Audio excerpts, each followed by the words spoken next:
기대해 나에게 주신 하루를. 때론 피곤하고 일어나기 싫고 널 깨우는 알람 소리에 짜증도 나겠지만. 안녕하세요. 오늘도 푸른 말씀 김호영 강도사입니다. 주무시지 않고 나를 지키셨네. 오늘을 나에게 주셨네. 새 말씀 안에 주가 주신 사랑과 은혜와 능력. 오늘 우리가 나눌 말씀은 사무엘상 6장 12절 말씀입니다. 사무엘상 6장 12절 말씀입니다. 암소가 벳세메스 길로 바로 행하여 대로로 가며 갈 때에 울고 좌우로 치우치지 아니하였고 블레셋 방백들은 벳세메스 경계선까지 따라가니라. 아멘. 좋은 아침입니다. 오늘 우리가 나눌 말씀은 사무엘상 6장 말씀입니다. 여호와의 궤라 불리는 언약궤가 지금 7개월째 블레셋에 머물러 있는데요. 그 빼앗겼던 여호와의 언약궤가 다시 이스라엘의 품으로 돌아오고 있는 장면이 오늘 그려지고 있습니다. 오늘 이 말씀을 통해서 또 우리의 모습을 돌아보고 하나님께 이 말씀을 통해서 우리 큰 은혜 받으시는 오늘 새벽 말씀이 되기를 간절히 소원합니다. 이 언약궤를 뺏은 블레셋 사람들은 처음에 이렇게 생각했습니다. 와, 우리가 드디어 이스라엘의 신 여호와까지 빼앗았다라고 생각을 했습니다. 하지만 전혀 그렇게 되지 않았죠. 그들만의 착각이었습니다. 언약궤가 머물러 있는 블레셋은 하나님의 재앙을 받았습니다. 하나님께서는 블레셋 성읍들을 치셨고 그 성읍의 고통 소리가 하늘에 울려 퍼질 정도로 정말 컸습니다. 당연히 블레셋은 고민했겠죠. 자신들이 얕봤던 여호와라는 신의 위대함을 바라보면서 이 언약궤를 어떻게 처리해야 될까? 이 언약궤를 도대체 어떻게 해야 될까? 어떻게 해야 자신들을 향한 이 재앙들이 멈출지 고민했습니다. 그래서 그들은 제사장들과 점쟁이들을 불러 모읍니다. 그리고 이 언약궤를 어떻게 처리해야 될지 물어봅니다. 3절입니다. 그들이 이르되 이스라엘 신의 궤를 보내려거든 거저 보내지 말고 그에게 속건제를 드려야 할지니라. 그리하면 병도 낫고 그의 손을 너희에게서 옮기지 아니하는 이유도 알리라 하니. 아멘. 이 제사장들과 이 점쟁이들은 속히 언약궤를 이스라엘에게 돌려보내야 된다고 합니다. 그런데 언약궤를 그냥 보내서는 안 되고 속건제를 지내야 된다고 합니다. 그래야만 병도 낫고 형벌을 거두지 않는 이유도 알게 될 것이다 라고 이야기를 해주죠. 그래서 블레셋은 바로 여호와께 바칠 속건 제물을 준비합니다. 말씀을 보시면 금으로 만든 악성 종양 모양 5개와 또 금으로 만든 쥐 모양 5개를 준비합니다. 그리고 제사장들과 점쟁이들은 출애굽 당시의 시대를 이야기해주면서 그들이 여호와 하나님께 받았던 징벌들을 이야기해주면서 그들처럼 너희들도 실수하지 말라.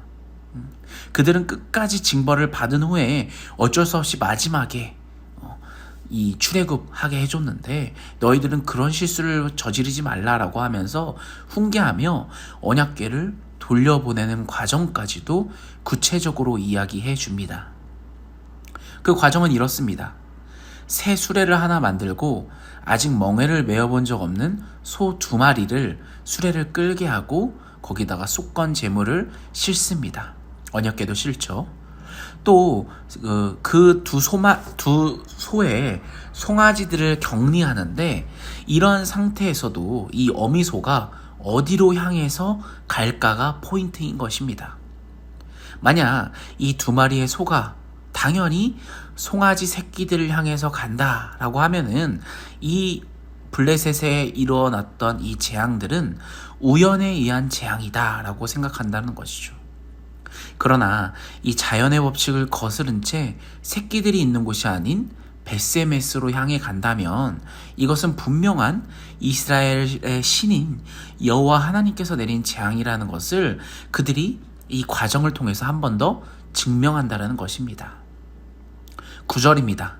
보고 있다가 만일 그 괴가 그 본 지역 길로 올라가서 벳세메스로 가면 이 큰 재앙은 그가 우리에게 내린 것이요 그렇지 아니하면 우리를 친 것이 그의 손이 아니요 우연히 당한 것인 줄 알리라 하니라. 아멘. 여러분, 블레셋은 이 언약궤로 인해서 그렇게 큰 고통을 당했음에도 불구하고 어떤 생각을 하고 있습니까?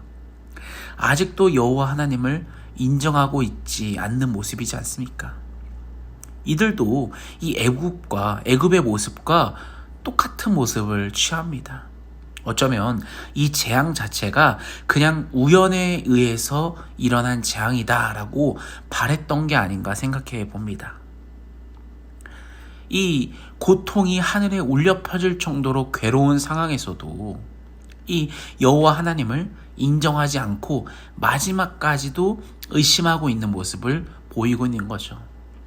이 출애굽 시대 때 이 애굽 왕도 그러지 않았습니까? 똑같은 모습을 한 번 더 지금 이 사무엘상에서도 볼 수 있는 것입니다. 결국 결과가 어떻습니까? 12절 말씀입니다. 암소가 벳세메스 길로 바로 행하여 대로로 가며 갈 때에 울고 좌우로 치우치지 아니하였고 블레셋 방백들은 벳세메스 경계선까지 따라가니라. 아멘. 어미소는 새끼들이 있는 곳이 아니라 끝까지 벳세메스를 향해 갑니다. 울거나 약간 흔들리는 모습도 없이 바로 향해서 갑니다. 여러분, 이 사건을 통해서 이 하나님의 초자연적인 섭리를 우리가 바라볼 수 있는 것입니다. 하나님은 어떤 방법이든 하나님께서는 이 세상의 주관자이시고 하나님의 계획대로 이 세상을 운행해 가신다는 것을 세상에 드러내시는 분입니다. 때론 이 블레셋처럼 믿지 않는 사람들도 또 하나님을 부정하고 싶은 이 블레셋과 애굽처럼 하나님의 살아계심과 위대하심을 인정할 수밖에 없도록 눈에 선명하게 보여주시는 분이 바로 하나님이시라는 거죠. 사랑하는 여러분, 하나님께서는 절대 실패가 없습니다. 멈추심도 없습니다. 하나님의 뜻을 계속 운행해 가십니다. 그러나 우리는 너무나도 연약해서 살아가는 이 현실 속에서 계속 하나님을 믿는다고 하면서도 끊임없이 의심하고 있지 않나 우리의 모습을 돌아보길 원합니다. 어쩌면 우리의 모습이 이 블레셋처럼 또 애굽의 모습처럼 하나님의 위대한 그 섭리들을 눈으로 보고 있음에도 불구하고 마음속으로는 끝까지 하나님을 의심하고 있지 않나 우리의 모습을 돌아봤으면 좋겠습니다. 우리의 최선이 되어야 할 하나님을 의심하고 그분의 섭리로 계획하심으로 이끌어온 우리의 인생까지도 실패로 여기고 그 어려움들 앞에서 세상의 어려움들 앞에서 불평과 원망을 내뱉는 우리의 모습을 오늘 하루 돌아봤으면 좋겠습니다. 사랑하는 여러분, 오늘 이 말씀을 통해서 오늘 하루를 살아가면서도 오늘 하루가 바로 하나님께 또 하나님을 의심하는 하루가 되지 않나, 하나님의 그 위대하신 섭리를 내가 부정하고 있지 않나 우리의 모습을 돌아보면서 하나님, 오직 하나님만 바라보며 하나님의 뜻이 이루어 가심을, 하나님은 계속 이 운행해 가심을, 하나님의 계획하심을 계속 이루어 가심을 인정하는 오늘 하루가 되게 하여 주시옵소서라고 오늘 하루를 놓고 오늘 말씀을 놓고 우리 같이 기도하며 주님 앞에 나아가겠습니다. 같이 기도합시다.